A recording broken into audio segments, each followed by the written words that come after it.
Artificial intelligence వల్ల కొత్త ఉద్యోగాలు వస్తాయా? లేదా? అన్నది ఒక ఎత్తు. ఉన్నాయి, పోతాయి అన్నది మరొక ఎత్తు. అయితే ఇప్పుడు దీంట్లో మంచి చెడుల చర్చ నడుస్తా ఉండటం మంచిదే.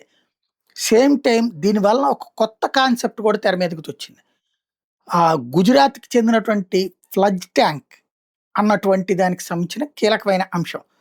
పుట్టుకతోనే 100% దృష్టిలోపం. విజువల్లీ ఇంపైర్డ్ ఉన్నా గూడా, పట్టుదల, కష్టపడడంలో, కోడింగ్ రంగంలో అద్భుతాలు సృష్టిస్తున్నాడు.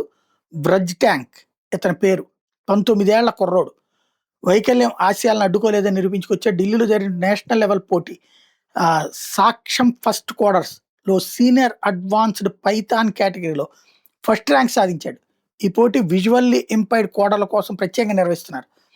బ్రజ్ ట్యాంక్ ఈ విజయంతో దేశవ్యాప్తంగా అందరూ కూడా ఇతని గురించి చర్చించుకున్నారు. గుజరాత్‌లోని జనాగఢ్‌కి చెందిన బ్రజ్ ప్రభుత్వ పథకాల సాయంతో బ్రెయిలీ లిపి నేర్చుకున్నాడు. స్క్రీన్ రీడర్ సాఫ్ట్‌వేర్ ఉపయోగించి సైథాన్ కోడింగ్‌లో నైపుణ్యం పొందాడు. పైథాన్ కోడింగ్‌లో నోబుల్ యూనివర్సిటీలో చదువుతున్నాడు ఇప్పుడు. భవిష్యత్తులో సక్సెస్‌ఫుల్ సాఫ్ట్‌వేర్ ఇంజినీర్ అవ్వాలన్నది తన లక్ష్యం అని చెప్తున్నాడు. గుజరాత్ ప్రభుత్వం సపోర్ట్ చేస్తుందని చెప్తున్నాడు.